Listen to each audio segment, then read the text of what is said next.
Yeah, yeah, and it's been crazy. So as you guys all know, so Yeah. and the horrible she's in the shower right now, but one of the worst things is it just actually for me and Simba is just like every nurse, doctor, and worker in the hospital, she comes home like with tears in her eyes every morning. It's just horrible. It really sucks. Yeah. Yeah, I read somewhere in Newsday before that some actually doctor, probably a relatively new doctor, went to visit family and I think it was Virginia, and then just melted down and did herself in. Yeah, she committed suicide. Yeah, terrible. And there's a lot more of those, by the way, with the healthcare workers, nurses, doctors than what's reported in the paper. It's horrible. It's tough. It's a tough gig. Today is going to be. Don't forget the Thunderbirds and Blue Angels will be flying over Long Island. In fact, at one of the last stops, they'll be flying over her hospital, Southside Hospital in Bayshore, and a Good Sam in Babylon. It starts at 12 o'clock in the city. They make a loop around. You guys probably saw the route, but just look up in the sky later on. Yeah, it should come over by in the Hempstead area, Levittown area at about 12:20. Yeah. Yeah. Yeah. Very cool. Very cool. Okay. I'm going to open up the room so people are going to start coming in. Okay. Sure. Okay. Hey, Ed, how are you? Terrific. How about yourself? Okay, buddy. Good morning.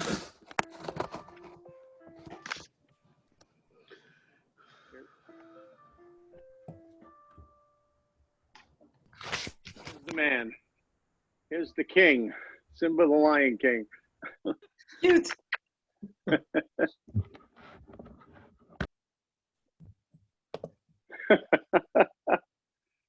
He's a ham bone. Yeah, they're good company. But he hates when I get on the phone. Thus why I don't work from home that much, except during the quarantine, because he gets all excited when I'm on the phone when he hears the voices. Hey, Mike Murphy, how are you, my friend? Oh, Mike, you have to unmute. Sorry. Good morning, everybody. Good morning. Morning. Good to see you, pal.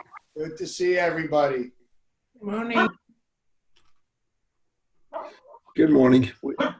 Good morning. We're all right, Jonathan. You're starting to let people in, I guess, right? Yeah. All right, cool. I saw the when you get a chance in between, if you can, we're probably going to get some more people, I bet, registering like right now in the first few minutes or whatever. If you can just send me the, if possible, the list, just so I could see who's on like during this whole thing. Yeah, on the bottom. That registered, not that's on, but who registered. Sure.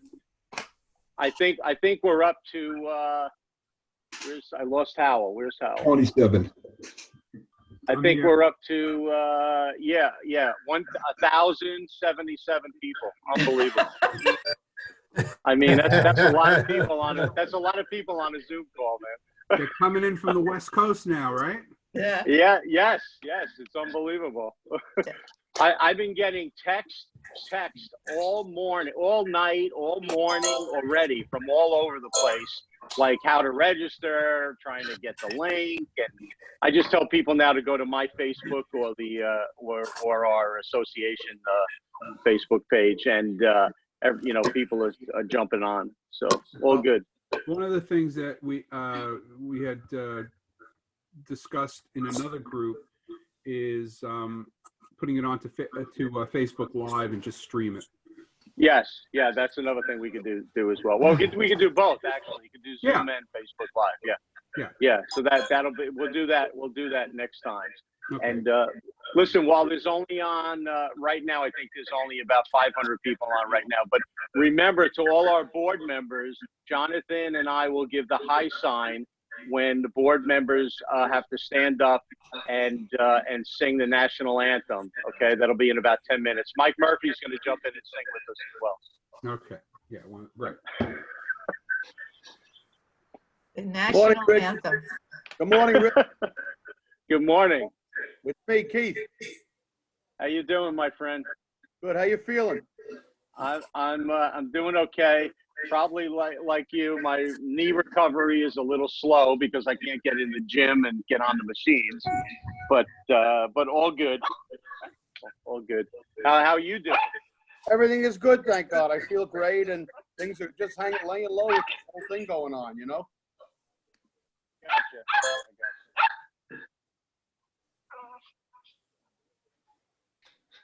We're gonna. Did Kristen get on yet? Yeah. Okay, give me 1 minute and we'll start it up. Okay.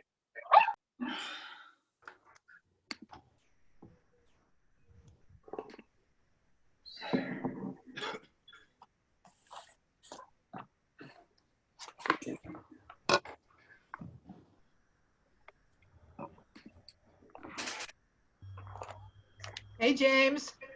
Good morning. Good morning. How are you? Hanging in there. Everyone healthy? Thank God, knock wood. Good, good. Good morning, Keith. Good morning, Keith. Morning. Keith. Tim, how are you? I'm Good, doing well, good. man. How you doing? How you doing, Jimmy? I'm doing great. You look good for a guy 75 years old. Huh? 76 next week. Oh, I'm sorry. My mistake. I'm sorry. Send a candle. Do we need, he looks good for 72, you know? Hope everybody's healthy, seriously, you know? Absolutely.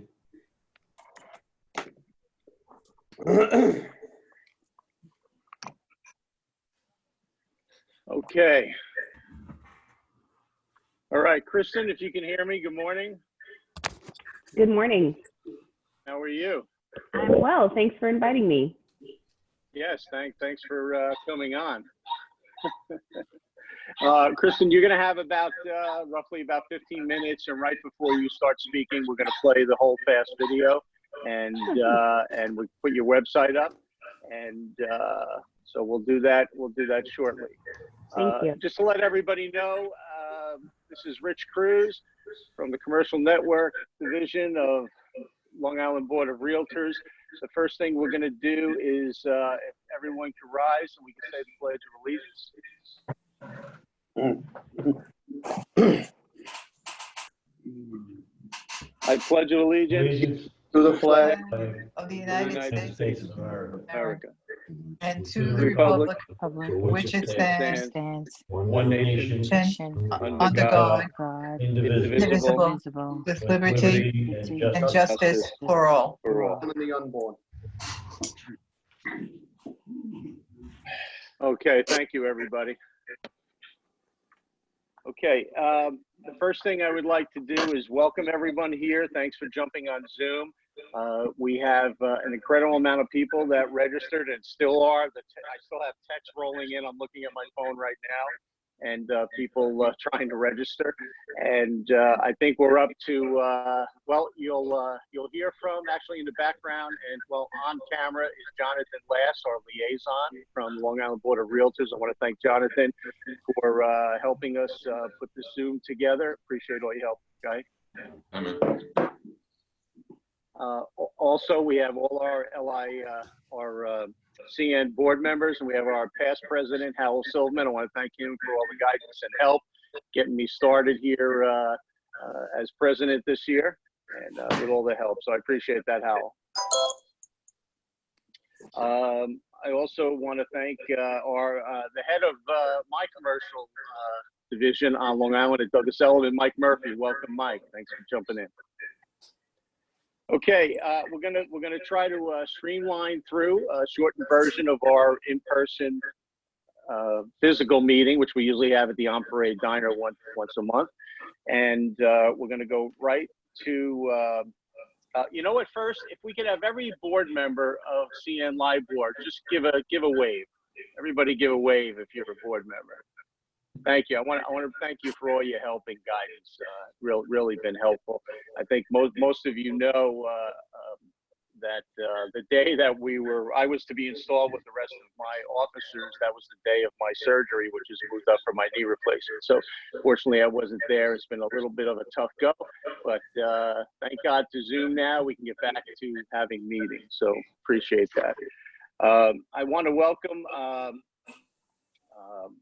Howell Silverman, our immediate past president, and Howell's got a few words to say before we bring on our speaker. Howell? Well, okay, good morning, everyone. Thank you, Rich. Welcome to the board members and to our other members joining us from far and wide. I just want to take a minute to thank everyone for spending time with us this morning. You know, getting together. I'm on Zoom meetings, and I'm sure all of you are as well. You know, with some of my other networking groups. But this is really the one that I look forward to every month, getting together with, because you know, we do have such a close knit group. You know, and when we, you know, open this up and invite other people, you know, to it, it just makes our community that much stronger.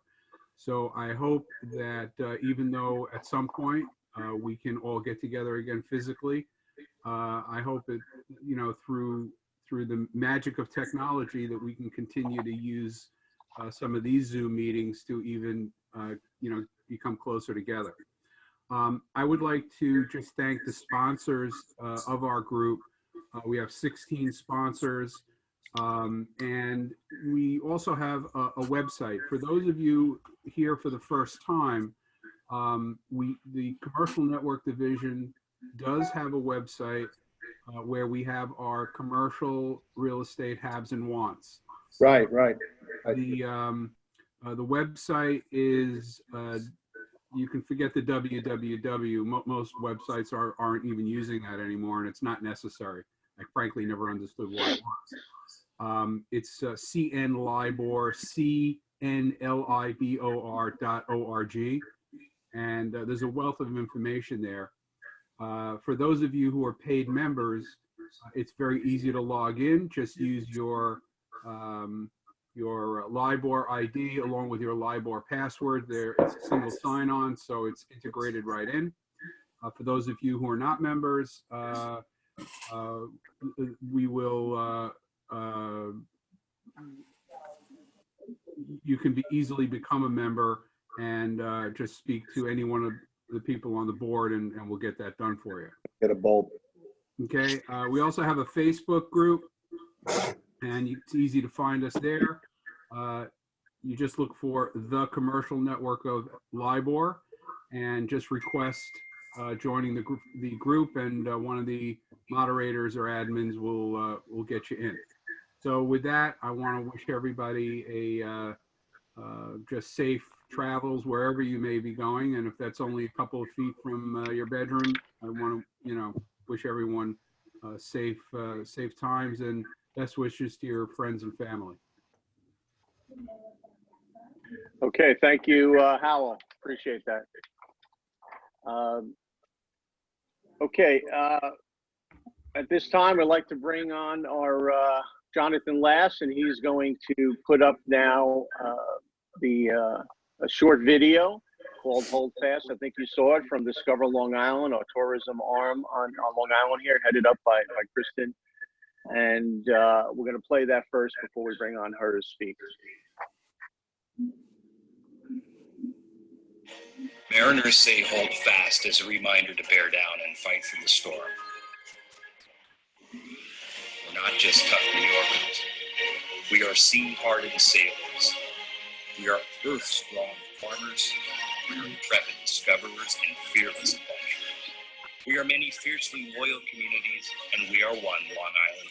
So hold fast, and when the sun breaks on the horizon, our lighthouse will guide you in where you belong.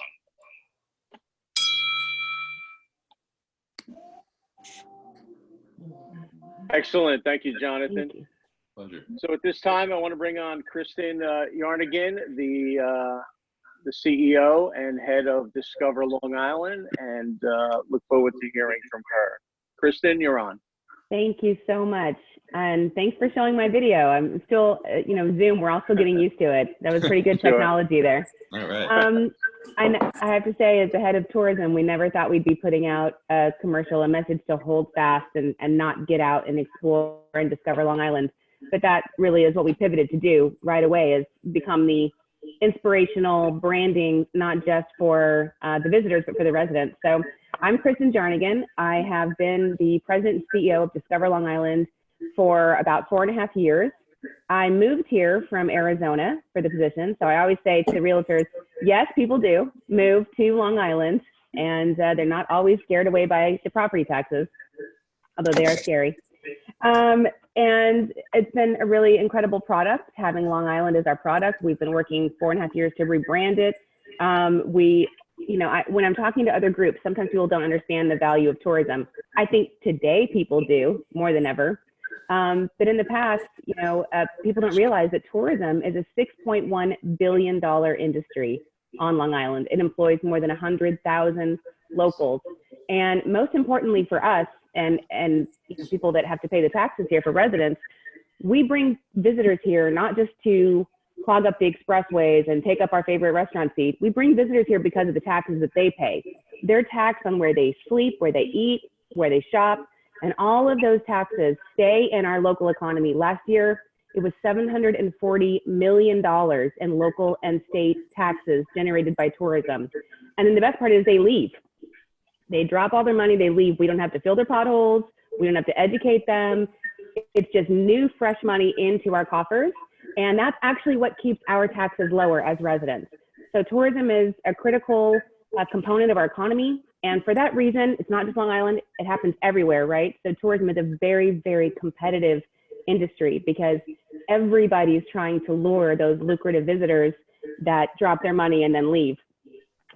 So we are actually a private nonprofit, and we represent both counties. So we're a regional organization that represents all of Long Island as the official tourism promotion agency. We are funded when people stay at hotels.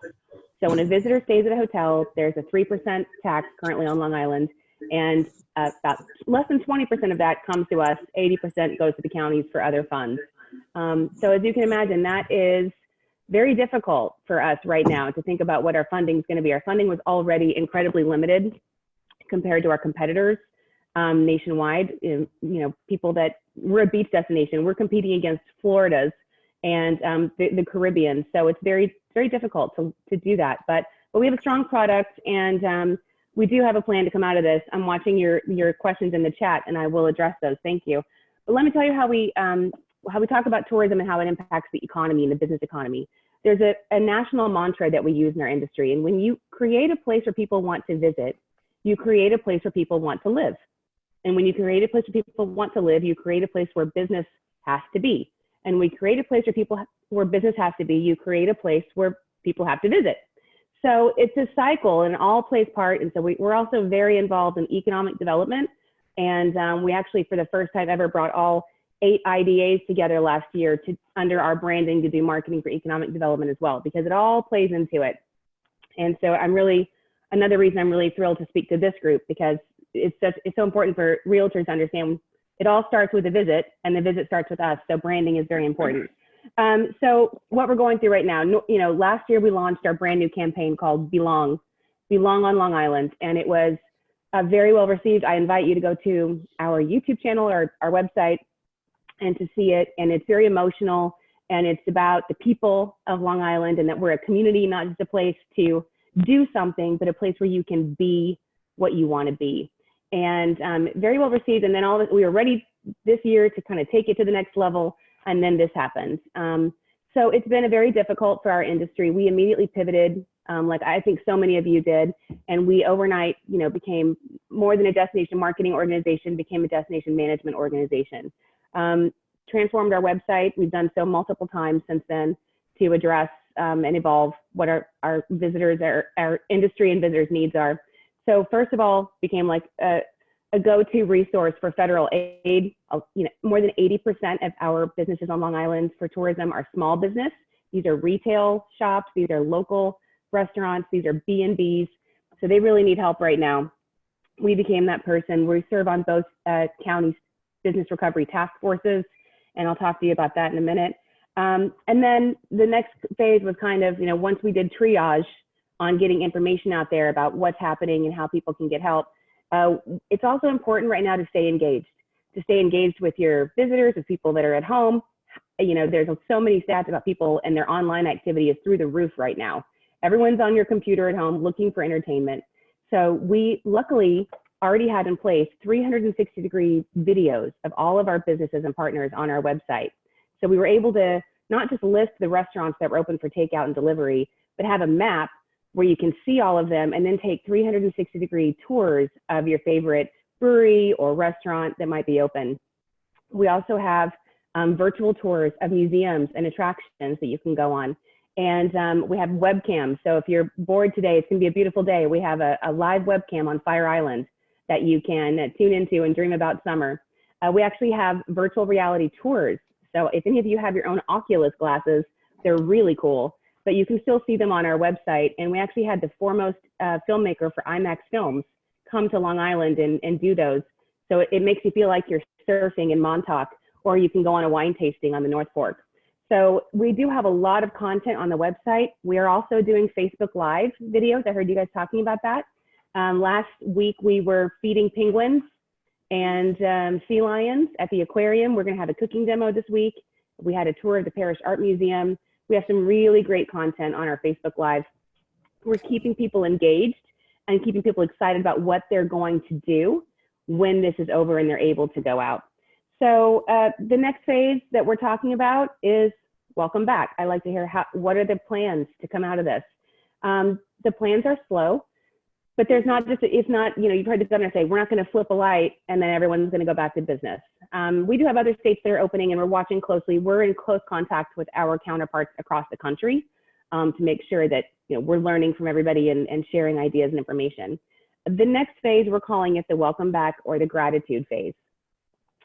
We have the Hold Fast video right now. We also, just so you know, on discoverlongisland.com, we have Hold Fast t-shirts, which are amazing, and all the proceeds go to help hospitality workers. So I encourage you to do that. And real quick before we finish, you're all on Zoom. We also have Hold Fast Zoom backgrounds for free on our website that you can download and have a beautiful picture of Long Island behind you. If for those of you that are doing national Zoom calls especially. But how we're coming out of it, we're working with all of our partners. This week especially, we have task forces for each industry sector. We put together best practices guidelines for cleaning. First steps is the foundation, cleaning, protocols, policies, what they can expect to have in place, making sure everyone has the correct PPE for their employees before we even discuss reopening, how that would look based on capacity, outdoor seating, a lot of different nuances, electronic payment systems in your restaurant, so there's touchless interactions. So we're helping them with the foundations. And then we're working on our next video, which will come out in the next couple of weeks, calling it the Welcome Back Gratitude video. And it's really geared towards Long Islanders because, one of the things we've heard since I've gotten here, sometimes people don't like visitors, right? Sometimes people are like, it's crowded, especially when you get to the East End. We're crowded, the traffic, we don't want it. But I think there's a renewed gratitude for everything that we have here on Long Island. I said maybe this is the day that Long Islanders finally stop complaining about traffic, but I don't know that that's true. We might last for about a week when we're happy to be back out in our traffic. But I think it's gratitude. It's remembering what a beautiful place we live, how lucky we are to go outside and to have all this beauty around us and to take advantage of it, and to make sure we are exploring and discovering everything that's in our own backyard. And it's about welcoming visitors that keep our businesses employed and that keep our people, our favorite restaurants there. It's not us that keeps our favorite restaurant in business. Usually it's the travelers. So you'll see our Welcome Back Gratitude video come out. Our strategy moving forward, again, very slowly. The good news is that our peak season doesn't usually start until Memorial Weekend. That's the kickoff of our summer season. And then June is usually fairly soft, sometimes because of the weather, where July is really our peak season. So we still have an opportunity to salvage some of the summer, but we need to do so very responsibly and strategically, certainly not at the risk of anyone's health or our residents. So it's going to be geared towards locals originally. Get out, explore where you live, appreciate where you live, and we're so lucky to live here. And then eventually we'll go more regional towards the end of the summer. I'm thinking fall. Luckily we're connected to New York City. There's a lot of pent up demand there. And we also have some really robust drive markets in Baltimore, DC, Philadelphia, Boston. So we have a lot of opportunity to lure local drive markets that can make quick decisions and come for the weekend in their own car. We're working with the Long Island Railroad. We're working with Long Island MacArthur Airport. And, we really feel like coming into 2021, we'll be back to welcoming international visitors again, and meetings and weddings and sporting, but really for the rest of 2020, it's locally focused. And luckily, our Long Islanders are really hungry for what we have as a product. So we really appreciate your support. So I'm looking at some questions. discoverlongisland.com is our website. So please feel free to go there. In the top left-hand corner, you'll see all of our social media channels. We are very robust on social media, and they're actually great marketing tools too, and great recruiting tools. If you have any clients that are out of the state or region looking for Long Island, I very much encourage you to show our Belong video. Even Brookhaven National Labs started using it for recruiting processes. We have beautiful pictures on there. Our Instagram is stunning. We tap into Long Island photographers from all over the region. So it's a great marketing tool for you as well to showcase the beautiful destination that we have. Local chambers of commerce, yes, we work very closely with them. I'm on all the Suffolk County Alliance of Chambers, Nassau County Alliance of Chambers, and then some of the individual chambers as well. We do work closely with them. Again, mostly what we do is we help amplify what the local businesses are doing. We are the only branding entity, if you think about it, we're the only company or organization that does anything marketing for the Long Island brand. In fact, we did a perception study last year based on that, because I can tell you what people from outside the region and across the country know about Long Island, pretty much nothing. Most people don't even know that the Hamptons are on Long Island. And people don't necessarily believe that, so I had a perception study to prove it. People know that the Hamptons are somewhere on the East Coast with Martha's Vineyard and the Cape, but because we don't ever say the Hamptons Long Island, people don't usually even say the Hamptons New York. So, the Hamptons have a wonderful brand, but we need to connect the brand with the name of Long Island.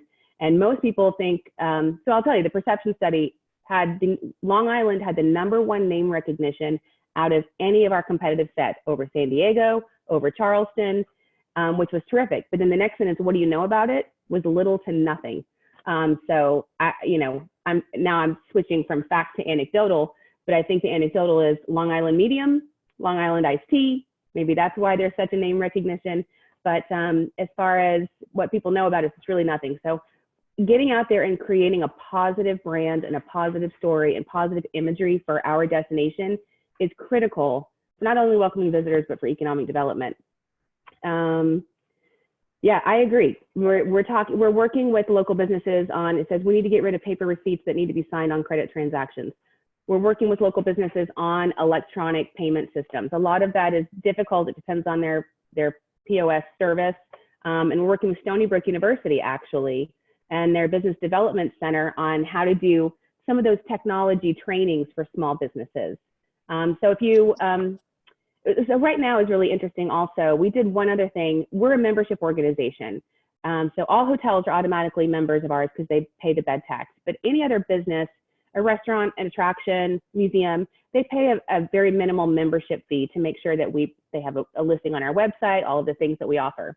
But what we did at the beginning of this is we decided to forego our membership because we wanted to represent everyone on Long Island. So we created a community partner program. You can sign up for it. It's completely free, and it's on our partner page.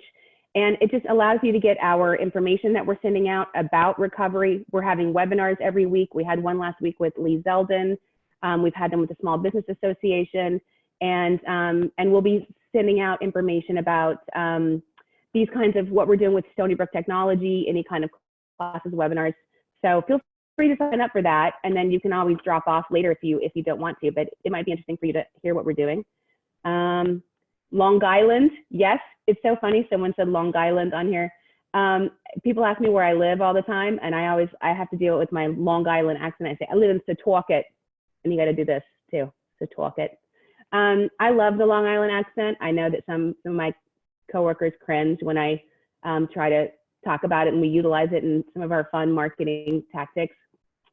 But you know what? It makes us unique, and that's what our Belong campaign is really all about. It is about our uniqueness, and we are a special community, and that is what attracts people to us, is our personality, not just our beauty.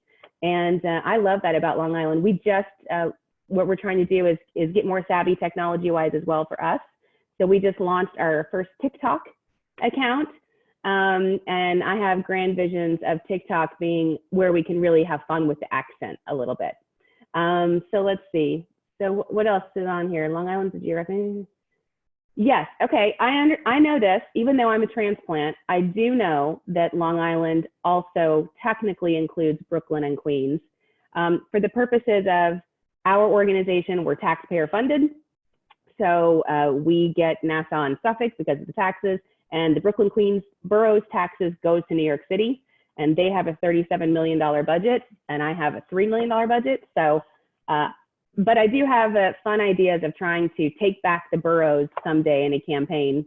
I'd love to reclaim Brooklyn and Queens, but we have done some interesting things to reclaim our attractions. For example, the Belmont Stakes. I'll tell you, most people have no idea the Belmont Stakes is on Long Island. Even people in our region think it's in Queens. I'm like, no, it's next to Queens, but it's ours.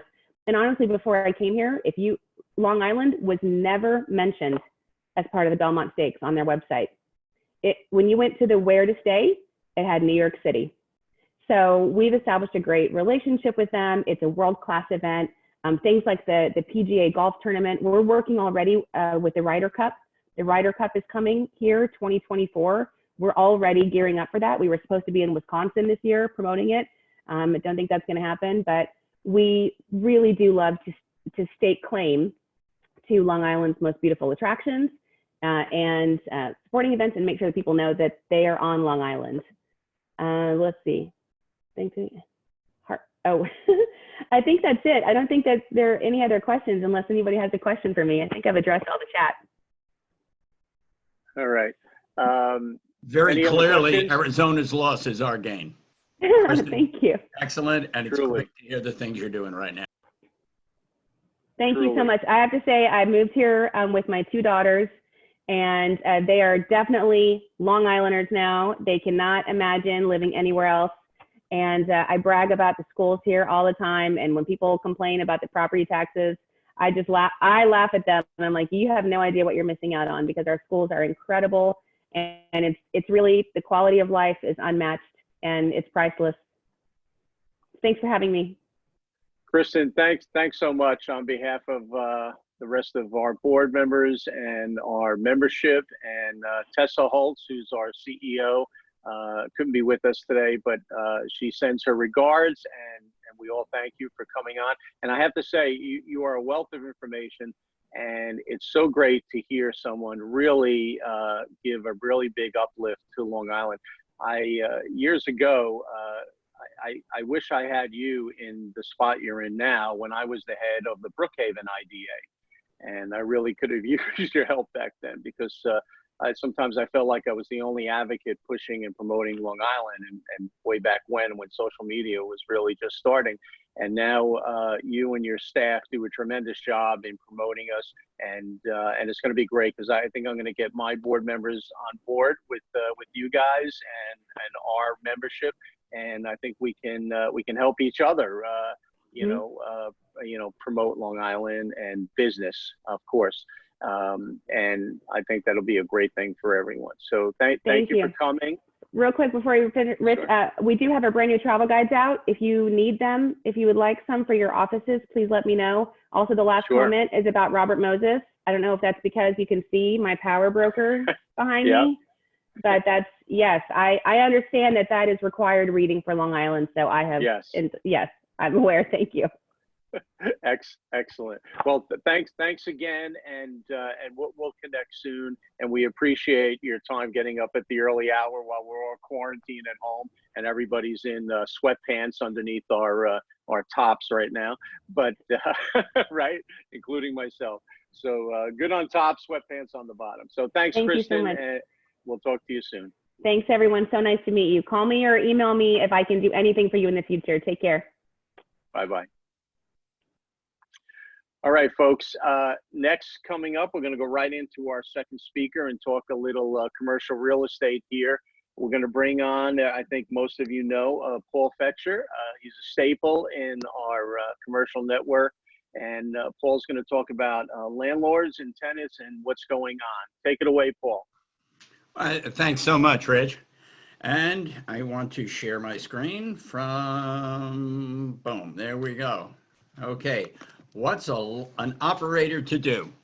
We have a situation right now which is rather substantial in terms of numbers. So I'm going to go first of all to a survey that was taken by Association for Better Long Island and Long Island Builders Institute. With regards to retail, 46% of the landlords have not received rent from over 50% of their tenants. What's an operator to do? Okay, come on, let's go to the next page. Did I share the wrong screen? Or is that frozen? Let's see if this works. Page down, there we go. First of all, what you want to do is find out where you are. Check your force majeure clause and discuss with your attorney. Check with your business interruption insurance and check with your insurance agent, and it's unlikely that you're covered. Now, I attended a very interesting webinar last week with regards, it was the attorney who is representing BIG, the Business Interruption Group. They are currently running a case against all the major insurers, saying that they're rather ambiguous. There's over $1 trillion sitting in a stockpile for emergencies. If this isn't an emergency, I don't know what is. So the easiest thing for them to do is simply deny, deny, deny. But most of them are ambiguous. There are very few that say pandemic or find that word anywhere in what they're putting together. So that there is a real strong effort. If anyone would like, send me an email, paul@restaurantexpert.com. I'll be glad to send you a link so you can take a look at that presentation for yourself.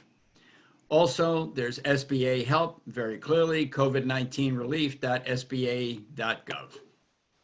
Call your landlord before he calls you. You don't want to ghost your landlord. It sets the wrong thing. He's got to chase you and play hide and go seek. That doesn't work out. Be conciliatory. We have a problem. I've been a good tenant and I want to stay. I have no revenue, so I can't pay rent. What can we do? So the landlord may ask for information. Be prepared to answer. What a landlord's likely to ask you for is, how are you going to use the savings to help businesses? What are your sales? Have you applied for any other help or assistance? Have you laid off employees within the last 30 days? Are you current with your suppliers and lenders? Additional details would be requested in rent relief. They want to know your personal financial and a credit check. So if they were to delay rent or extend any credit to you, are they going to get it back? Good question. So you have to know what kind of relief you're looking for. And whatever you come to in an agreement, make sure you get it in writing, okay? There's no evictions for 90 days. That doesn't mean that there's no obligation to pay rent, just no eviction. So on day 91, I can just see now the attorney's making a lot of money and the court's being flooded with requests with regards to, hey, I didn't have it. So how to get what you want? You got to ask. And when you look at it, one of the things, how do you feel? Very simply, you can feel like you're falling downstairs constantly.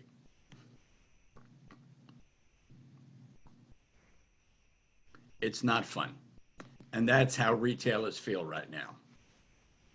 That being said, NRA took a survey back in March. 3% of the restaurants responding said they had already closed permanently, and 44% of the operators said, bear with me, 44% of the operators have temporarily closed their restaurants, and 11% anticipate they will permanently close within 30 days. That was what was taken in March. They're not going to be open by the end of April. Are they going to be open in May? It's going to be tough. So a retailer is supposed to survive when he's restricted from opening. How should he deal with the landlord in these unprecedented times? As a tenant rep agent, my real job is to determine how much business my customer can do in a given space and negotiate for rent that's prudent. We enter into our retail leases and negotiate rent based on our expectation of retail sales. But today we find ourselves in a situation where retailers are restricted from doing business, but are expected to pay rent. Call your landlord before he calls you. It acknowledges that you're having a problem and sets the stage for a discussion towards how the two of you can work things out together. Know what to ask for. The initial alternatives are either a full or partial rent forgiveness or a postponement of rent. Landlords are rather unrealistic in their understanding of the narrow margins existing in retail and especially in the restaurant business. Retail space is unique. The value of retail space is directly proportionate to the ability to do retail sales in that space. The more sales you can do, the more valuable the real estate. A landlord and tenant originally made a deal based on expectation of sales. However, when they're precluded from full operations, they have not made the expected sales and therefore cannot afford to pay the contract rents. Courts have a nice phrase regarding rents: use and occupancy. But if there legally cannot be any use, is there a legal obligation to pay rent? There are several important arguments to be brought to the landlord. The first is to plead for forgiveness of rent. No sales equals no ability to pay rent. The landlord must pay real estate taxes, and no government's given any relief on that, along with insurance and some security and utilities. An offer to help cover those items is a compromise position. His largest payment is probably his mortgage. Well, maybe it's time for a landlord to go to his mortgagee and ask for a forbearance, a delay, or interest only. On one webinar, a representative of the Federal Reserve reveals that Fannie and Freddie may be open to such discussions. Very simply, you can't pay what you don't have. I got a call yesterday from a retailer. He's in a center with 300 tenants. And the landlord's hounding him, tell you what, we'll forgive your rent for 3 months, and then you pay it back to us in the next 3 months. That's not going to work. It's going to be much easier for the landlord to go to his lender and deal with one lender, one loan servicer, than to sit there and try to negotiate with 300 individual tenants. As for an understanding landlord to simply hit the pause button for 90 days, then resume the rent and extend the term by that postponement. That way, the landlord will receive every dollar he had originally bargained for. You can put a landlord in a better position by offering to extend your lease term for additional years in exchange for forgiving rent now. He will know that he will not have a vacancy, fit-out costs, landlord work, downtime during construction, or have to pay an additional leasing commission.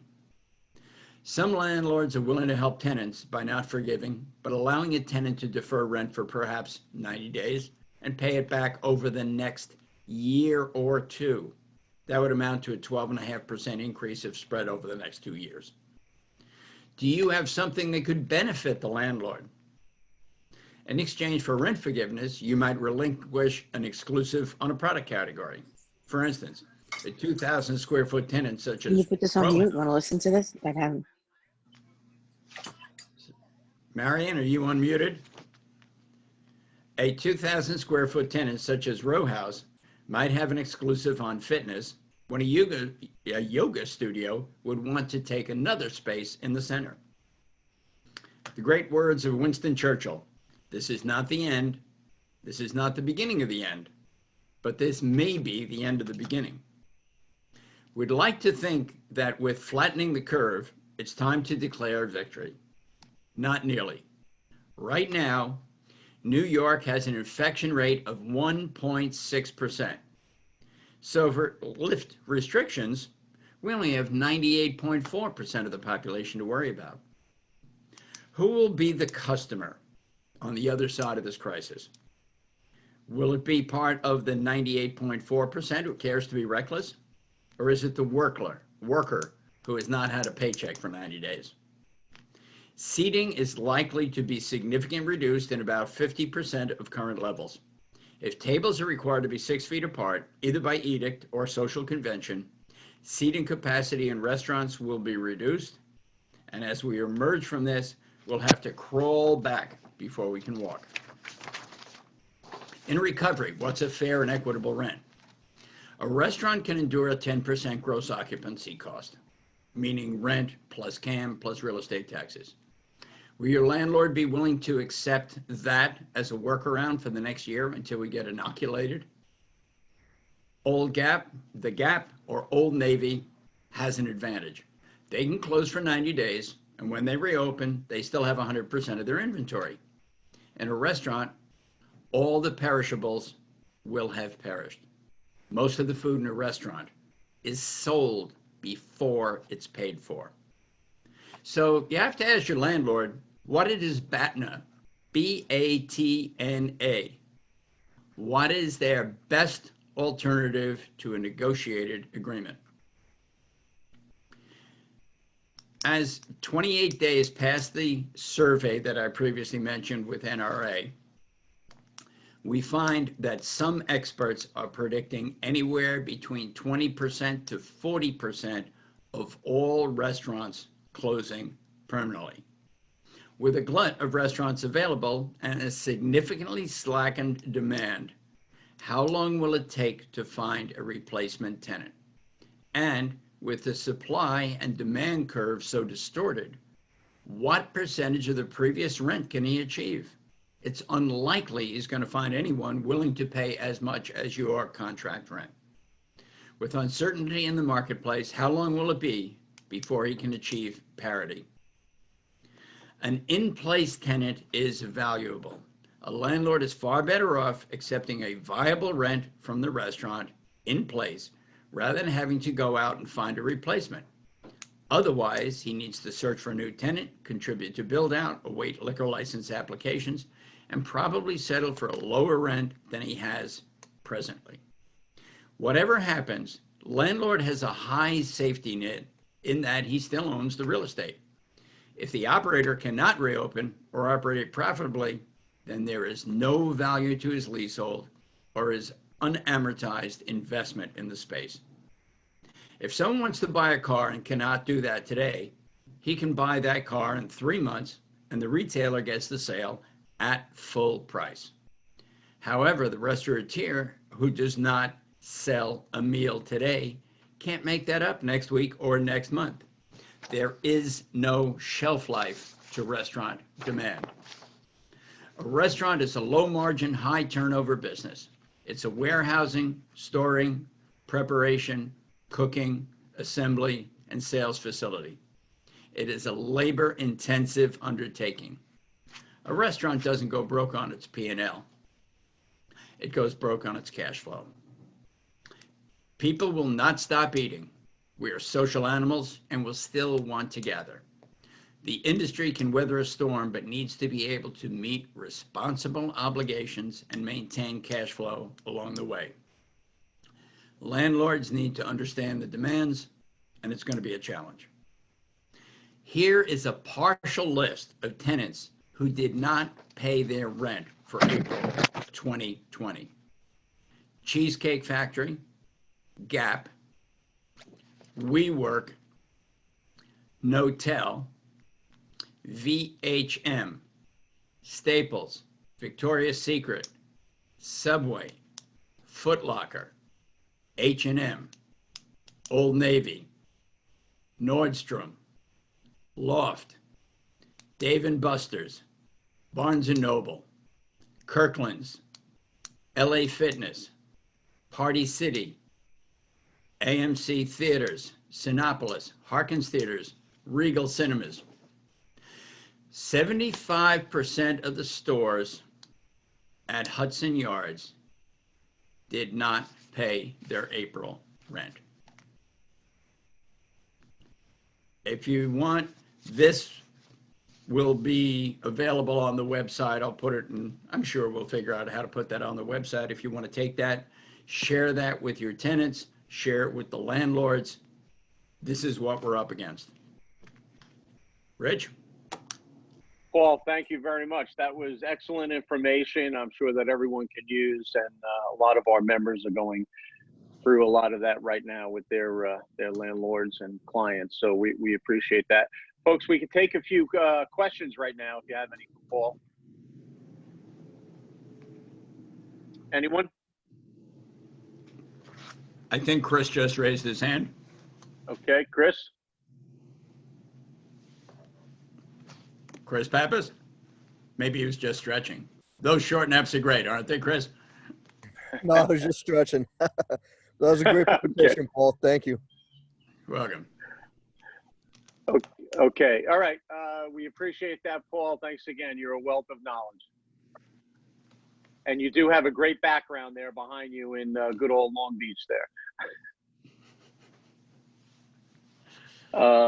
Who else? Somebody else had a good, who had a good virtual background on there?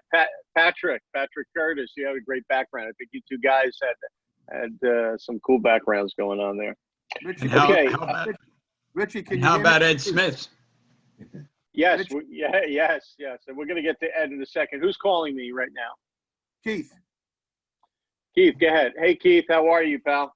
good question for Paul. Paul, a question. I know you gave 20 to 40% of the restaurants are going to possibly not recover and probably not come back. Correct. Is there any idea, Paul, on regular retail, you know, the TJ Maxx's, the mom and pop stores who may not come back percentage-wise at all, Paul? Yes, bear with me. Take a look at today's Newsday, Long Island Business, page A28. And you've got some responders there about in which category. So if you look at it, the industrial has been most successful or most cooperative in continuing to pay rents. Offices, less so, and retail, least of all. There are a number of those retailers. If you're looking at Macy's closing 132 stores last year, how many do you think they're going to close this year? Right. You really have to look at this, and this is going to ripple through the entire economy. So many things, look at it. If the typical terms, and I know some of our old timers on here understand the 210 net 30, meaning that if you pay for your goods, once your goods arrive at your dock, you get a 2% discount if you pay for it immediately, but it's due in 30 days. So somebody has a 12 times turn on inventory have not paid for that inventory that is sitting on their shelves right now. A restaurant has a far higher turn on inventory. So recognize that the food in a restaurant, if you're going to pay on a 30-day cycle, but move your goods on a 7 to 10-day cycle, you have 3 or 4 times turn on inventory that you currently owe for. If you look at Staples came into, they were the disruptor in an industry that had a one-time turn on inventory. Remember the old Waldners on Old Country Road in Mineola? Yes. Yeah. Everything was piled up like your grandmother's closet. Everything that for every piece that they had on the shelves, they had another one down in the basement. They had a one-time turn on annual inventory. Staples has run more in the way of a 12 to 20 times turn on inventory. So what's sitting on their shelves is something they will be able to sell 5-6 weeks from now when the demand is up and people are accessing. Another thing that Staples is up against actually is the change. What they did was the 80-20 rule that only carry the 20% of SKUs that handled 80% of demand and inventory. The rest they can do from a central warehouse. So if I have a pen, for instance, the pen that I usually use is something that is in their stock in a warehouse. But rather than having that in each of 24 stores so I can walk in and purchase it, I will buy a box of those that will come from central inventory. So we have far better turnover, far better management of inventory other than that 20% that may be on the shelves. The reason I ask these questions, right? Not to get too deeply in the weeds, because it's going to be an hour on the phone already. Richie, I asked Paul that question, Rich, more importantly for you, with the percentage of restaurants and retail not coming back, which is, say, 2/3 of the properties on Long Island between eateries and retail strip malls and independent shopping centers and all the landlords, Rich. I think not so much time for certainly recovery from the coronavirus, but when you go to the next LIBOR board meeting, Richie, as our representative, it might be a good idea to suggest to them what I would call for the landlords a recovery committee, meaning setting up with the LIBOR board, through our board maybe, a bunch, maybe 10 to 12 landlords coming in. What could we do for them? How could we help them? This is a pandemic that has a crisis of economics on its back. And maybe the LIBOR board should look at a recovery program on the commercial end, because residential will always be all right because people are still in their homes and need a place to live more than need a place to work out of. But also with people working out of their homes now more than ever this time, as well as commercial industry, residential, commercial, it was going on a tough trajectory to begin with. I think it might be an idea to have a recovery committee, a subcommittee, Rich, on recovery, working with us for that reason, if you understand what I'm saying. Sure. Well, it's definitely something to look into, Keith. By the way, I have one other thing to share, which is going to make Rich especially proud. And that is, as we go out, I don't know, every night I'm going out. I've got 7 of my neighbors getting out at 7 p.m., getting out there and cheering for the frontline workers. And I don't know how many of you are doing that. Please raise your hand if you're doing that. How many people here are getting out there? Okay, we love to see that. And that is terrific. Well, here's the part that's going to make Rich proud. This afternoon, starting at 12, the Blue Angels and the Thunderbirds are going to be doing a flyover over Long Island. They're starting at 12 at the George Washington Bridge. They're doing a quick loop over New Jersey. And then they're coming over about 12:20. They should get into Queens, and then by 12:30 be over Central Nassau, flying from Central Nassau down to about Bay Shore, swinging around up over Setauket, and then over Stamford, Connecticut, White Plains, and then coming back across Brooklyn and heading south by about 12:40 this afternoon. So between, say, 12:25 and 12:40, we should be out there. And if you hear some real engines heading overhead, it's the Blue Angels and the Thunderbird in tribute to the frontline workers. Yes, I think we're all looking forward to that. We mentioned that early, Paul. Thanks for that info. In fact, they're going to fly over my wife's hospital, Southside Hospital in Bayshore, and they surely can use that, all the healthcare workers. And my wife, sometimes when she goes in at night, she's been working the overnight shift at Southside, which has been really grueling on top of everything else. And when she walks out in the morning, sometimes at 7:30, 8:30 in the morning, there are a caravan of ambulances and fire trucks and police and clapping and when she gets off her shift with everybody. And that really makes her day because, right, as soon as they walk out the door and they turn the corner, there's a lot of morgue trailers, surrounding all the hospitals. And then, of course, when she turns the other way, it's nice that once in a while she sees everybody there clapping, and it really helps them along. And it helps me and our family know that people are really behind all the healthcare workers. So. And South Shore, I know, has been hit particularly hard. That it was several days ago that they had discharged their 500th survivor. That is incredible. That's really getting hit hard. So it is. LIJ and Southside, all Northwell, were the two hospitals that had the most COVID patients for this whole entirety. So it's been a tough road. It's still carrying on, and but things are looking better, and we got a light at the end of the tunnel. Yep. So Paul, thank you very much for all that info. That was great. Appreciate it. One final thing, if I may. Okay, sure. I don't know how many of you people knew Paul Camella. Paul Camella used to be with, he was in development. He was with Basser Kaufman, and unfortunately he succumbed last week to COVID-19. Yeah, hearts and prayers, definitely. Yeah, the bright part is, if anybody knows Jonathan's restaurant, a restaurant I put in a number of years ago over in Garden City Park, Sure. the patriarch of the family, 81 years old, gave me a call the other day. He had it. He has recovered at 81 years old. Excellent. Oh, that's great to hear. Yeah. Great to hear. Wonderful news. All right, Paul, thanks again. All right, folks, at this time, Howell, you there, Howell? Yeah, I'm here. Okay. If you can maybe, do you have the list of our sponsors? Maybe we can, you can run through the list of our sponsors. If anybody's available, let them take a 10-second plug each. If they're online, if you can call them out. Sure, I got it.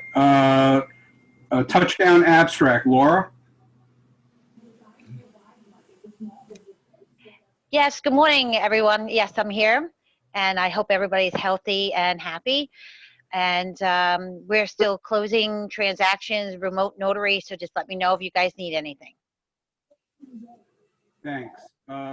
Barnes and Company CPAs, Steve Barnes and Anthony Mills. Okay. Gallagher Insurance, Eric Bell, I'm sorry. Anchor Brokerage, Mark Feinstein. First Equity, Ray Thomas, didn't see Ray. Waterheaters.com, Scott Colin, Harvey Colin. Harvey was on earlier. I think he left. Dennis Miller Insurance, Brian Hallinan.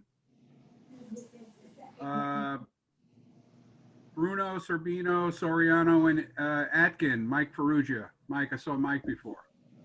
Mike's here. Thank you, Hal. Yes, good morning, everyone. Hope everyone's doing well. Paul, thank you very much for the information. We're still operating. We've never been more efficient. We've never been more flexible due to our migration to handling everything with utilizing all the technological platforms we have. My end of it has been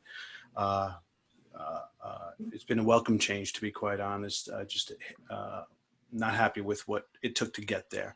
On the realtor front, you may have seen the NYSAR COVID-19 disclosure that came out last week. I had a bit of a hand in that, and I just want to let you know that while it's certainly not perfect, it is a heck of a lot better than drafts 1, 2, 3, and 4. The way that document was initially proposed, that you would have to be circulating to all of your clientele, nobody would sign them. So what you have before you that was suggested by NYSAR, I don't know if the individual brokerages have, how many of you have adopted it as yet, but what you have before you is certainly a lot better, and tying your hands a lot less than the original draft. So that was a win for last week for you guys. My number is behind me if anybody needs, and good to see you all. Stay safe. Thanks, Mike. Captain Permit, Charles Weinraub. I don't think he's on. Suffolk Federal, Tom Perry. Willie Mae Slutsky Law Firm, Justin Wazer. I saw Justin before. Hey, how you doing, everybody? This is Justin Weiser. I'm a partner in the law firm of William A. Slutsky, PC. We are a small firm located in Forest Hills, Queens. And just like Mike, we've been super busy during this time. Been unwinding both commercial and residential deals. It's really important right now, if you are in the middle of a contract, to look at the terms of your contract and to follow the dates and the timelines and the deliverables that are in your contracts. Also, certain terms and provisions that are in leases. I posted a comment earlier. There are surrender agreements that are happening right now outside of the moratorium on evictions. And as most of you know, we represent many condominiums and co-ops. There are issues that are affecting condominiums and co-ops at this time, especially as it relates to the PPP program. So happy to talk with anybody offline about all of this. Feel free to email me, justin@wslawny.com. Thanks so much, everybody, and I hope everybody's staying well and safe. Thanks, Justin. Joyville Financial Credit Union, Andrew Salek. Andrew, are you around? Minuteman Press, Michael Levy. Porcelli, Deegan, Tarana, Doug Atkins. Doug, are you around? I hear a microphone. No? Okay. Champion Adjustment, Richard Dank. And Abrams, Garfinkel, Margolis, and Bergson. Neil Garfinkel. I don't think I saw Neil. Okay, that's it. Thank you to all of our sponsors. We really appreciate it, and even more so at this time. Okay, thanks, Howell. And thanks, everybody, all our sponsors who are here. Appreciate it. Okay, we're going to go right to, if we can maybe have our RPAC committee people, Keith Wilson, who is our president-elect for next year of CNLIBOR, Keith Wilson, and Sal Polito. I don't know if Sal's on, but I know Keith is. Okay, Rich, thank you, Mr. President, and everybody out there. I hope everybody is well, like everybody's been saying, and just stay calm, and we'll get through this. We're almost through it, I think, now, but hopefully we'll be through it forever, which is good. Right now, the legislatures are not meeting. They're meeting by only with the stimulus packages on the federal level, and there's not much going on. Albany is not in session because they came home with the virus, and they only voted on the budget, and they came home after that because, again, of the coronavirus. There's not much on the table legislatively with real estate this session. I'm sure there won't be because the governor and everybody else is tied up with recovery and updating people on the virus and programs that have been put in place, et cetera. I think Paul updated us enough on leases and forbearances and things that have been approved for people to take advantage, whether it's residential or commercial in this time of need. I'm involved with a big building with my Sons of Italy Lodge. We own a building in Farmingdale, a catering hall here, and we gave our tenant, or we're going to give our tenant tomorrow night, 3 months forbearance because of the fact that there's no functions there, and they're in the worst of time because they'll probably be one of the last ones to get back in session. Having said that, again, there's always donations in order to RPAC from anybody who would want to donate to LIBOR either online or mail a check into the offices in West Babylon, and if you want to do that, you're more than welcome to do that. And you know, of course, keep things on the upper plane. But my sense would be when this is over, you might see some legislation introduced in line with this in real estate as far as healthy standards, like before a showing of a commercial or residential, make sure it's clean and disinfected, et cetera, et cetera. But that's down the line. But in the immediate, Richie, and members of the board and membership in general, there's not a lot going on legislatively because of what I just said, but donations always are in order. I'm sure Matt Arnold would love to have our money. That'll do it. Okay, do we have Sal on by any chance or no? I don't believe so, Rich. I haven't No, seen. he couldn't make it this morning. Okay. Sorry. All right. Who's that, Maria? Maria, how are you? Hey, Maria. How you feeling, Rich? Good. Coming along, Maria. Appreciate it. Good. Everyone's Okay. How you feeling, Maria? I feel good, but I seen your face too close up. Can you back up a little? All we saw was your mouth, Keith. I gotta pick on you. Okay, sorry. Good thing she likes me, Rich. I love Good you. thing. I love you. Okay, Thank you, Maria. Okay. And Keith, thank you for that information. We appreciate it, pal. And Maria, give our best to Sal. Ed Smith, if we could have Ed Smith and give us a little update on his upcoming classes and any other pertinent comments, Ed. Good morning, everyone. I'm working with LIBOR to produce two 3-hour courses in the distance learning mode. Hopefully we'll get them scheduled sometime in May. That'll be building a commercial real estate business and negotiating with and for our clients. We do have currently scheduled in June the 3-day commercial and investment real estate certification program. That is slated for June 24th, 25th, and 26th. That will be at Rockville Center, the Hampton Inn. Now, we have not had that course there before, so hopefully it will run and it will draw quite a few people. We had some interesting news that came out from NYSAR this morning regarding DOS's approval of certain changes regarding fair housing. Now, these changes are going to be effective on June 20th of this year. There is a new fair housing disclosure form which will have to be signed at the first substantive contact that we have with any potential client. And this is going to apply not only to residential, it will apply to commercial properties, vacant land, new construction, anybody, any type of real estate property will have to have this disclosure form signed. Brokerage firms will also have to have a poster put in their window of their office indicating certain things that the state wants as far as disclosure is concerned. And going forward, any courses that are going to include fair housing education are going to be recorded visually and audibly. And that's those changes. In addition to that, the advertising regulations are going to be changing as of November 2nd. Specifically, if you are promoting a property of another broker, you're going to have to indicate that in your advertisements with phrases like listed by, listing courtesy of, that type of disclosure.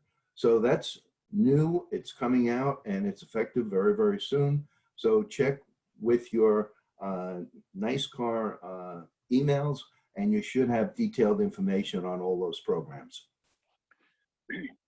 Great, Ed, thank you very much for that information. And everyone has to be aware of that fair housing that came out just now. So everyone, please check your emails and check with LIBOR and NYSAR, and very, very important. Thank you, Ed. Ed, one last thing. What was the dates again of your next CNLIBOR class? The fair housing effective dates are June 20th. The advertising effective dates are November 2nd. And the dates for the 3-day class are June 24, 25, and 26. At the Hampton Inn in Rockville Center. That is correct. Okay, great. Well, one of the things that that we'd love to get every one of our members and everyone coming in, soon to be members, that everyone gets certified by Ed Smith and LIBOR and become CRIC certified. So I'm happy to say that I was in Ed's inaugural class of the CRIC certification, which was, I guess, a few years now, Ed, correct?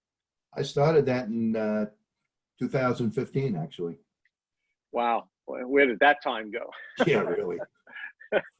All right. Well, great job, Ed, and we appreciate what you do for all of us in the industry. Thank you very much. Thank you. Okay. Okay. We're going to get right into, we're going to go around the room now, and if everyone can say their name, their company, and we're going to give everybody, if everybody could just really take a minute, because we have a lot of people on. If you do not wish to speak, you could just say thank you, your name, and pass. And we're going to get right to our haves and wants, which is a regularly scheduled thing we do at our physical meetings. And I think that, Howell, I think the easiest way to do this maybe will be just to go through the participants list. So that's the easiest thing. I think that at least I think most of us can see that. So how about we start with I'm going to go by. It's, some people are jumping on and off, but the first person actually I see on there after me is Howell. Why don't we start with Howell? Good morning, everyone. Howell Silverman, Keller Williams Commercial. I have an office in Massapequa, looking for, it's about 800 square feet, and that's it at the moment. All right. Thank you, Howell. Evelyn Basulo. Yes, good morning. Good to see everyone this morning. I'm looking for 3 to 5 acres out in the Patchogue area. Oh, I'm sorry. I'm with Coach Realtors. Okay. And I need land, 3 to 5 acres for a builder around Sills Road area near the hospital in Patchogue. So if anyone, learns of any land out there, please share it with me. The builder's ready to build, ready to do a deal, and reach out to me at 516-317-4638. Thank you. Evelyn, what zoning do you want? Commercial industry, basically. J8. Thank you. Good to see All you, right. Paul. Thank you, Evelyn.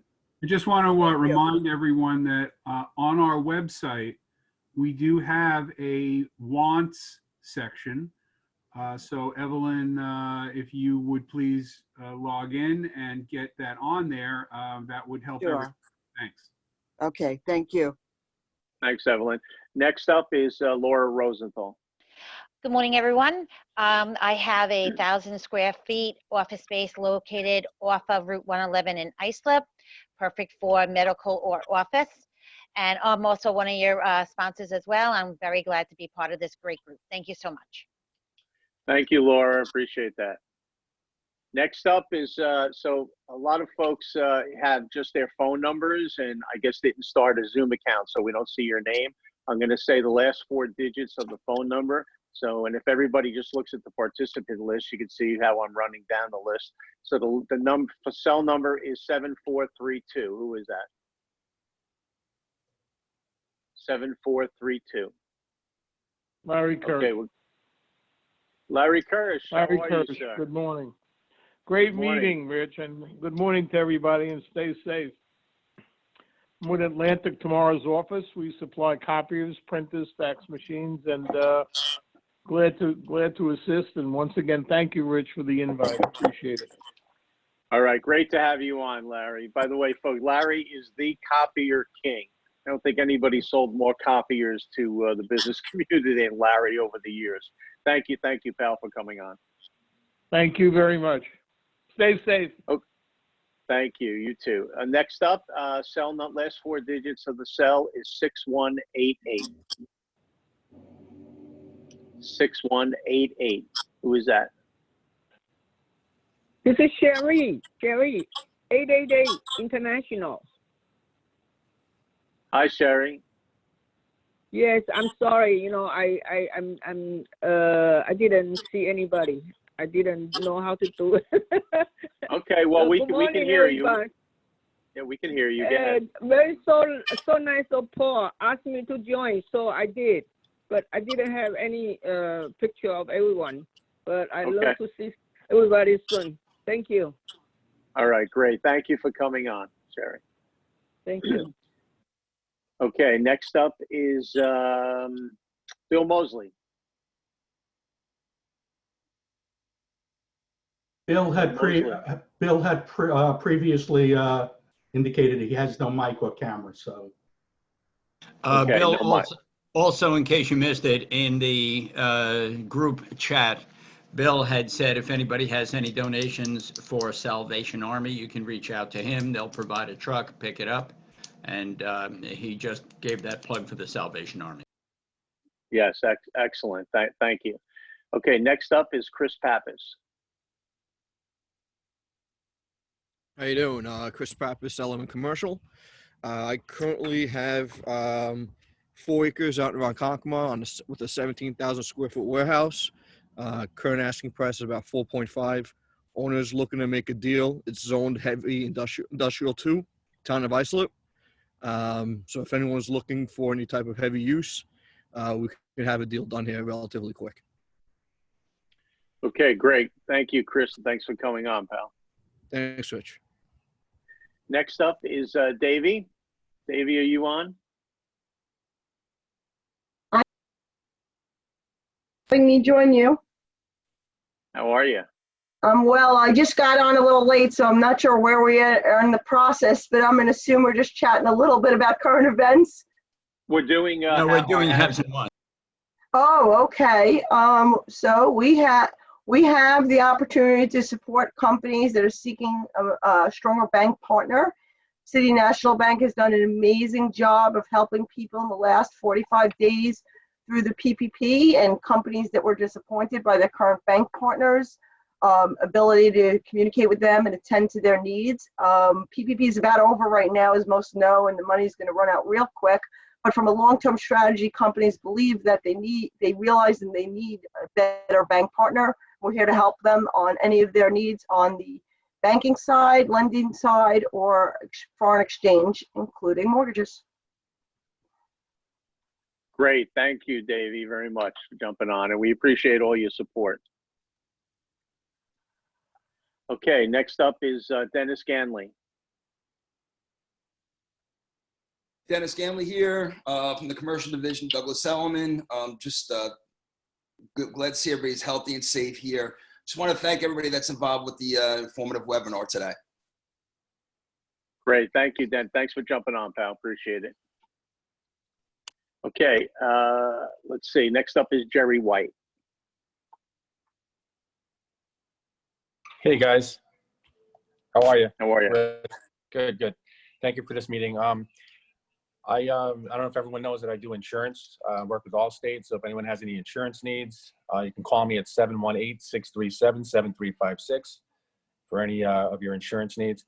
As far as I had a friend reach out to me who said he had a contact in China or something that has access to like masks and things like that. So if anyone's in need of that, we have like a price list or something that he handed to me. So if anyone has any of that, maybe you could reach out to me and I'll touch base with him and maybe put you guys in contact or take orders. But they're looking for large volumes in terms of that. All right, we appreciate that, pal. Maybe you could put that on our page. Okay. That info and that contact. So we appreciate that. All right, thank you, Jerry. Next up is Donovan. Nita, Donovan. I'm just unmuting. Good morning, everyone. Excellent meeting. Donovan, Nita, Laffey Real Estate. Hope everybody's staying well and safe, and looking forward to getting back and doing some real business. Great, thank you very much, pal. Okay, next up is Amchitu.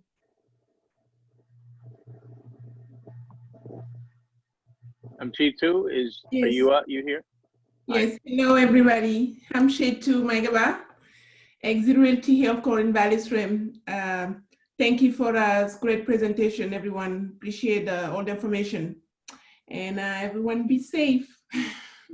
Thank you very much. Thank you for joining us.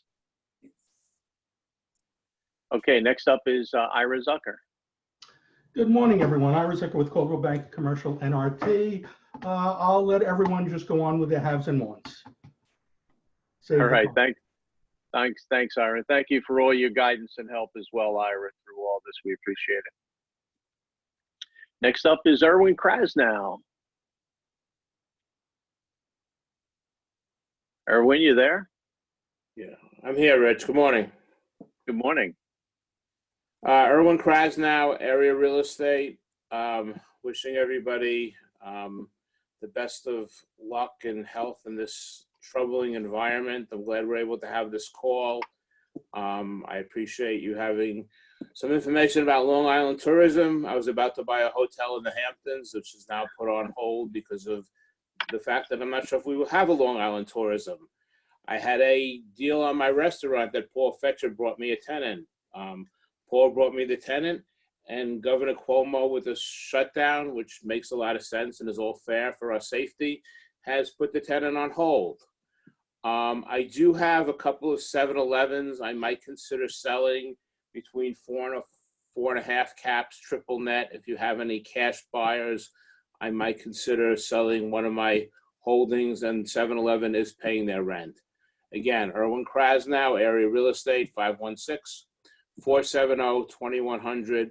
Everybody be safe, and I look forward to seeing you at a sit-down breakfast soon. Yes, hopefully it's soon. Thank you, Erwin. Okay, next up is James Izzo.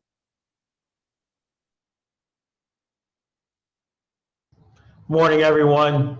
Glad to see everybody's healthy, staying safe, being smart. Just looking forward to when the cork comes out of the bottle and we can hit the ground running again in the real estate market. Until then, man, just hang in there. We're all vertical, so it's a good thing. All the best. That's right. Absolutely. Thanks, James. By the way, as a reminder, anybody to unmute yourself, just hold down your space bar. Thank you, Paul. Next up is Joe Sonona. Hello, everyone. Thank you for inviting me, Stephen Besman, to your meeting. I wish I had better news for you on the LIBOR front as to what LIBOR is doing in addition to what you see on the LIBOR website. I've been pushing more in the educational field for commercial to be part of, the Zoom meetings with our membership. I look at all facets of education, as some of you know, and I think that there is a great need and a great lacking of commercial education for all of us who do residential. So I applaud you for everything you're doing, and just know that this guy here on the executive board is representing Nassau and helping to bring more awareness and more education into the commercial field as as we stay home and quarantined. So if you have any questions for me, I'd be more than happy to answer them if you want. Otherwise, you could skip me. All right, Joe, we appreciate that. Thank you very much, pal. Next up is Ed Smith. I am your Connecticut representative. I have a license in New York and in Connecticut. If you have any requirements in Connecticut, please contact me. I have a vast network of brokers up here that I'm working with, and we can probably help you and your clients find those locations up here. 807-205, I'm messing that up, 631-807-2050. I also saw in the chat a few moments ago a question regarding continuing education requirements. Just to answer that, we have to take 22.5 hours of CE credits every 2 years. Currently, they include a requirement for 3 hours of discrimination, fair housing training, and 1 hour of agency training. Now, if it's your first renewal cycle, you have to take 2 hours of agency training. The important thing is the laws are going to change as we get to June of 2021. We're going to see that the grandfathering that we've had previously for the agents that have been in the business a relatively long period of time will be ending. So at that point, again, June of 2021, everyone will have to take the continuing education courses. Thank you. All right, appreciate that, Ed. Thank you. Next up is Joe Albano.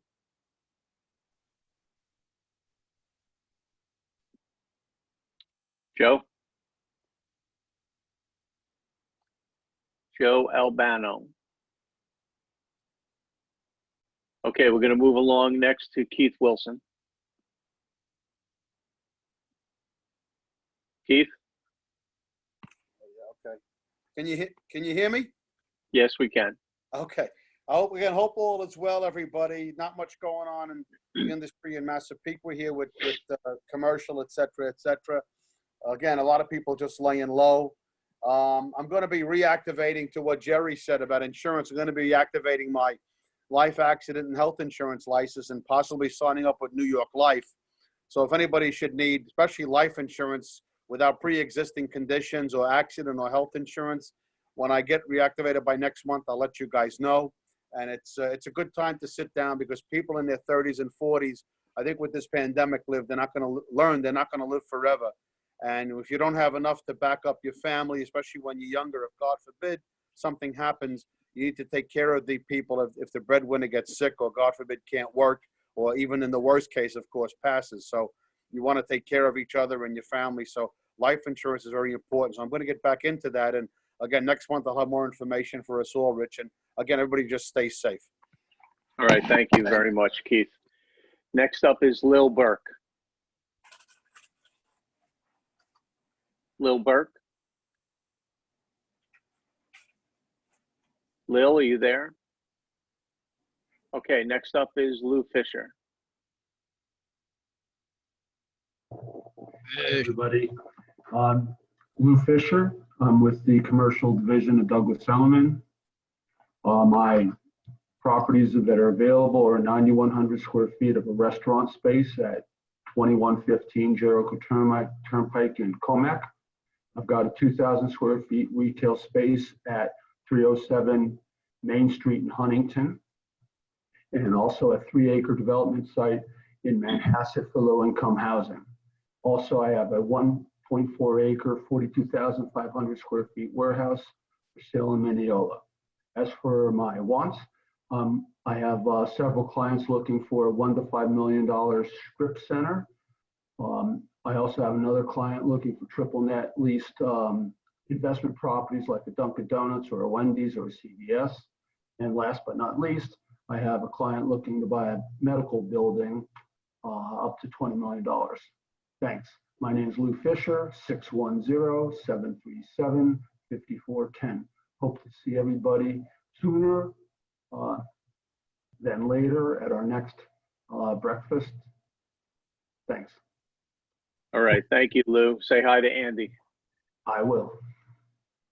Okay. Next up is Maria. Good morning to everyone. I hope everyone's doing well and staying safe. I have right now a 14-story office building in Midtown Manhattan. Unfortunately, what's happening, we can't move forward, but eventually we will. Maria Arduini, Keller Williams Points North. You can reach me at 516-652-5456. Everyone be well. All right, great. Thank you, Maria. Next up is Marion Condi. Hi, everyone. Good morning, and so good to see everybody. Hope everyone is well. I'm with Coldwell Banker Commercial Island Corporate Services, and I have a 3,200 square foot warehouse in Medford with a real nice fenced-in yard. And I have a 4,500 square foot building in Riverhead, a former bank branch with 2 levels, and both properties are for sale and or for lease. So give me a ring if you have any requirements like that. My number is 516-474-7199. Thanks. Thank you, Marion. Okay, next up, Michael Murphy. Mike? Good morning, everybody. Good to see everybody. Good to see everybody safe and healthy. You know, I'm hearing a lot of wants and needs and so forth. So I just wanted to, you know, take a second to remind everybody that this too shall pass. You know, the COVID-19 virus will eventually pass and be in the rearview mirror. Its scope, though, will keep obviously in the front of our minds. In commercial real estate land, post-coronavirus adaptations might not be as grand scale as countries and hospitals as Paul Fetcher had said, our business is really inherently local. So too will our adaptations.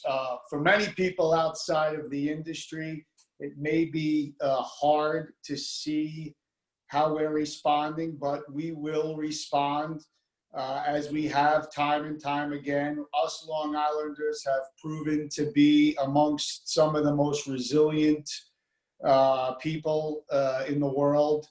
Many of us, and I see a lot of faces, we've lived through 9/11 in this industry, as well as 2008 and the financial crisis.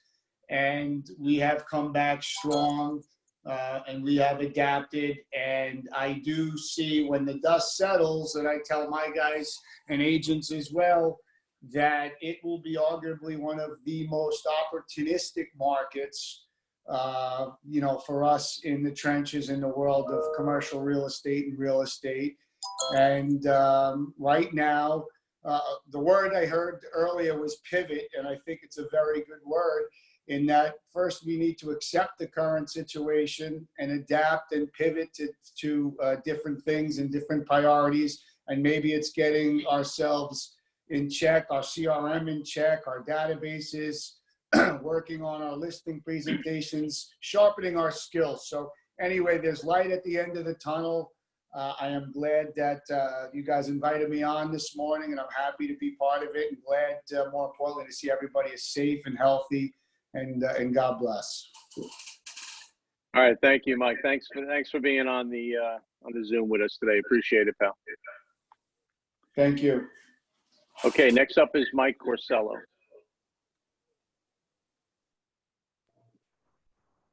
Mike Corsello.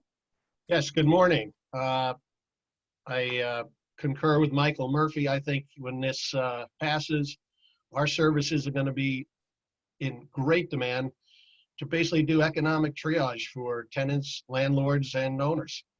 There's going to be much more demand for us. That being said, earlier we were told that New York State is moving further into our business.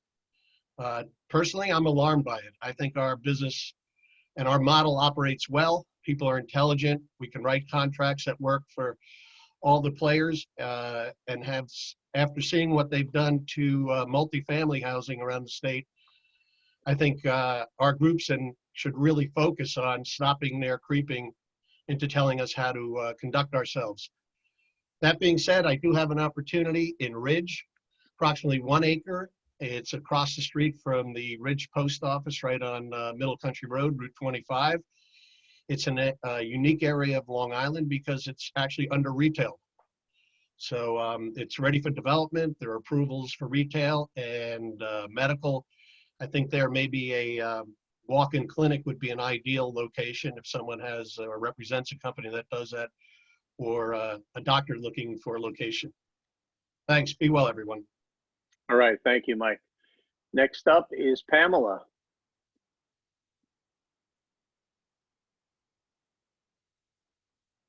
Pam, you with us? Okay, we're going to move along to Paul Fetcher.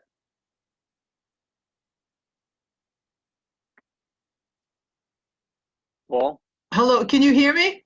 Oh, we got Pam. Okay, we got you, Pam. Okay, great. Good morning, all.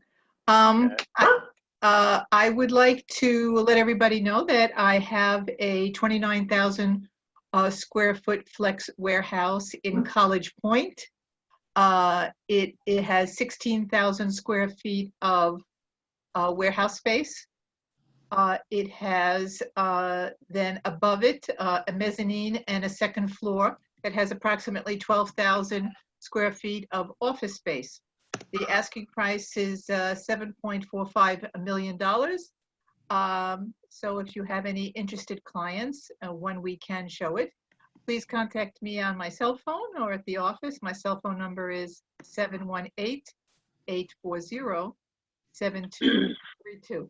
Thank you.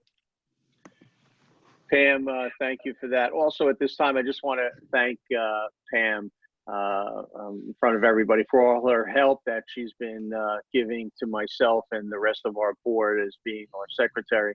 on the board. And really, we appreciate all your time and effort, Pam, for all you do. It's a pleasure. It's a pleasure, Rich.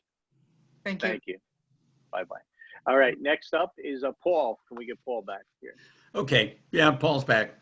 Hey, I got restaurants all over the place, and I'm going to have a lot more. I'm quite sure of that. So Nassau, Suffolk, Queens, Brooklyn, Manhattan. I've got opportunities in all of those areas. Real simple. There are 3 things that I've mentioned today or presented today. I've got the link to the BIG, the Business Interruption Group, and what they're doing to try to get all of the insurance companies hold their feet to the fire with regards to business interruption insurance. So that's one thing. Number 2 was the PowerPoint presentation on COVID-19 and real estate. And third was the piece here on, well, I'm trying to hold it up and it doesn't seem to be registering properly, but okay. The piece on how to deal with landlords in the age of COVID-19. Anybody would like any or all of those, just send me an email, paul@restaurantexpert.com. I'll shoot it out right away. Stay healthy, everyone. Stay safe. All right, thank you, Paul. Appreciate all your help. Next up, I think this is the last person, Steve Besman. Hi, good morning, everybody. Steve Besman here with Douglas Elliman. Yeah, first want to say the presentation first with Discover Long Island was great. Have some ideas that I wanted to go over. Just being born and raised in Long Island, I know just the strength and resiliency, like Mike was saying, of Long Islanders and everything that it has to offer. With the Welcome Center on the expressway, I think they should incorporate it into the train stations now, because you're going to have a lot of people coming in on the trains.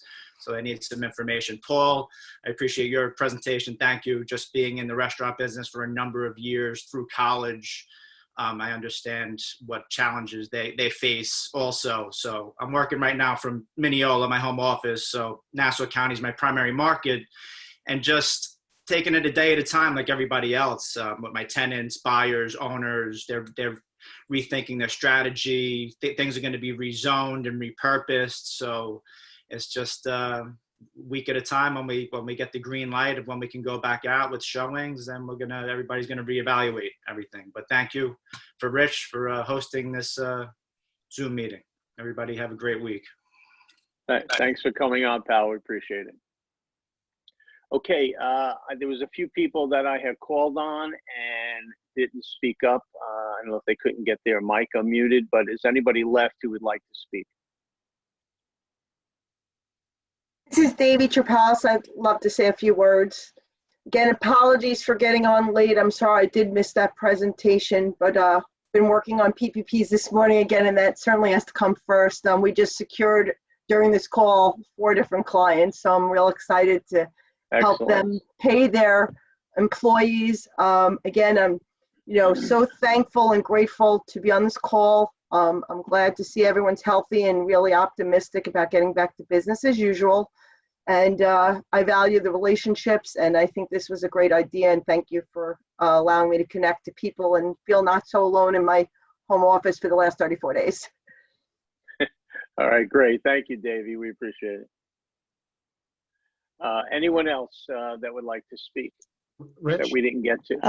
You did get to me, but just quickly, I did not identify my company. I'm with Island Corporate Services, Caldwell Banker Island Corporate Services, and I can be reached at 516-840-4448. And I'll blame that omission on this ungodly hour this meeting was started.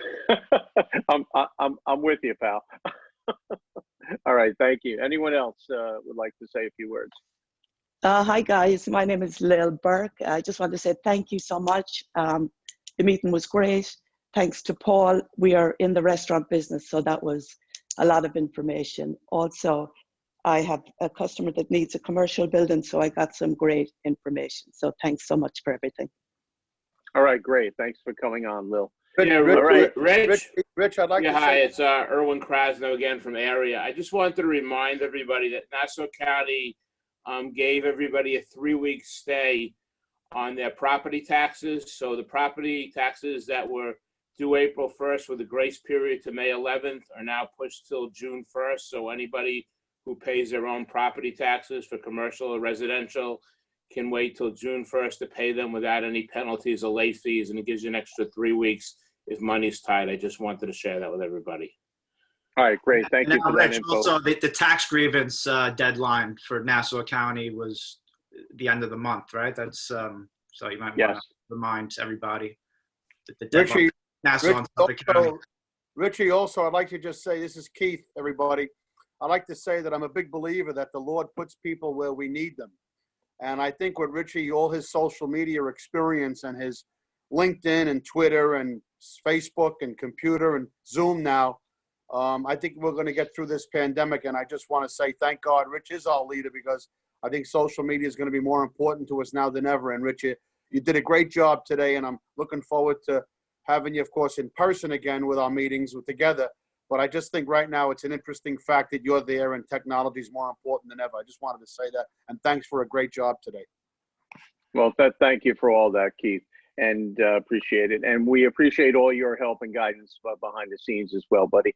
And we wish you well for all that you're going through as well. Thank you.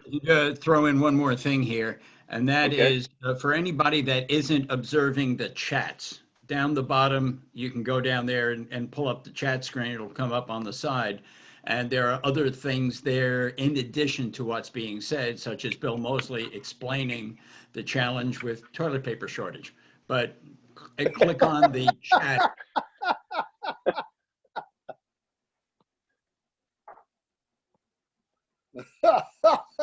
Yeah, so you can click on the chat, folks. I think if you're able to click on the chat, and you'll see that. And just a reminder that this whole Zoom meeting is being recorded and will be up sometime after lunch today. Jonathan Last from our LIBOR liaison will be putting that up afterwards. So just a reminder. Okay, I think we have everybody's. We got to everybody today, and everybody who's left. Okay, hold on one second. Just reading some of these notes here. One more thing. Today is Takeout Tuesday. So go to your local restaurant that you want to support. Have lunch, have dinner. Paul, you're going to call for gift card Friday or something? Everybody's got to buy a gift card on Friday? That'd be a good idea. Absolutely. That will help them. That will help your restaurants with cash flow. What Motion, a lot of restaurateurs are Fridays. Motion to adjourn, Mr. President. We got just hold that motion for a second, Keith. Just some final notes before we jump off. The next meeting, the next CNLIBOR Zoom meeting, we're trying to do this. The board felt that we should try to keep it to the same day that we would normally have our physical meeting. So the next meeting will be May 26th. That's Tuesday, May 26th. Also, everyone, it really would be great if everyone, if you have not liked our Facebook page, our Facebook business page is called the Commercial Network of LIBOR. And if you can please like our page and, and join that group, and you can put up some comments, that would be great. Also, it would be great if everyone can connect with everybody on Facebook, Twitter, LinkedIn, and Instagram, and, keep our group going. That's always a good thing to stay connected that way. I want to thank everybody for coming on today. We started out with a great number of people. We had a lot of registrants, so we look forward to everybody doing it again. Also, a note that I think a bunch of people have the Zoom app and using their iPhone or Android, but it really is, it will behoove you for a better experience if you do it on your iPad or tablet or your laptop or computer, because then with the gallery view, you can see, like I have an iPad Pro, so I can see 9 people at one time and just scroll horizontally and see everyone else in the gallery view. So on your phone, I think normally you can only see one person or up to 4. So just a note on that. Before we go, Paul, you have to unmute. Paul, you have to unmute. Okay, I'm on the laptop and I can see 25 people. There you go. Excellent. Excellent. So much better experience if you're on the bigger the screen, the easier it is. So just a note. Any last questions before we sign off? I just want to say thanks to Jonathan for hosting the meeting and for being in the master control room. Yes, we appreciate that, Jonathan. Always a pleasure. Also, I want to thank our speakers, Kristen Yarnigan from Discover Long Island, I think did a wonderful job, and it'd really be great to everybody get behind and listen. Promoting Discover Long Island is promoting Long Island, which is promoting ourselves. So something that for all of us to think about. Also, I want to thank our other speaker, Paul Fetcher, our restaurant expert and wealth of knowledge, and thank you for all that you bring to the table, Paul. We appreciate it. My pleasure. Okay, if there's any other last comments before we sign off, I also want to let people know that I'll see some of you I know are on the LIBOR Global Committee. So we have a Zoom meeting at 10 a.m. Right after this, and it's nice that we're finishing a little early, which I can't believe it. But thank you everybody for coming on, and also for people who are on the Zoom call who are not members of the commercial network. Please shoot me a text, or Howell a text, or Ira, or any one of us, and please, we hope you join and become a member of our community of commercial brokers on Long Island. So we can use you. It'll be a help to you, but it'll be a help to all of us. So hopefully that you'll join if you're not a member. We appreciate becoming part of our group. Any other final comments? Rich, quick question. Go ahead, When do Ira. we expect breakfast to be delivered? Yeah. that would be great. That would be wonderful. Yeah, and also bringing up breakfast. Of course, that's a funny point, but folks, feel free to. Most of us have been on. I mean, this was my first Zoom call of the day, but I have another 5 that ends up with one at 7 o'clock tonight. So please feel free to, bring your bagels and coffee and have it in front of you while you're in this meeting. I mean, it's a breakfast meeting. Let's make it a breakfast meeting. So it's not a problem. You have to get up and go to the boys or ladies room. Just stop your video and mute yourself, and take 2 minutes and do what you got to do. But we want to make this like a real meeting, and everybody's under the gun here during this quarantine. But I just, on behalf of myself and the rest of my board, we wish you happiness and stay safe.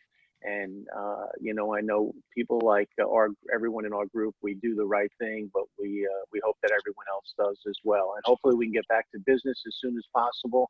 And it's going to be rough, but we can do it. I think there's no greater group of people to do it than the people in the commercial network of LIBOR. Really, you guys have been great. I appreciate all your understanding and your guidance and your help. I really do. It means a lot to me. So great seeing you all on the Zoom. And with that, if I can have a motion to close the meeting. Motion to close, Mr. President, as well as happy Memorial Day to all our veterans and deceased veterans we remember every day. Thank you very much. And do I have a second? Sure.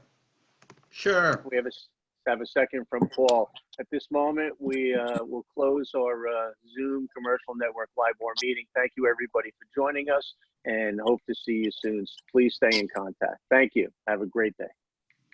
Thank you, Richie. Take Thanks, care, Rich. everyone. Thanks, Rich. Well done.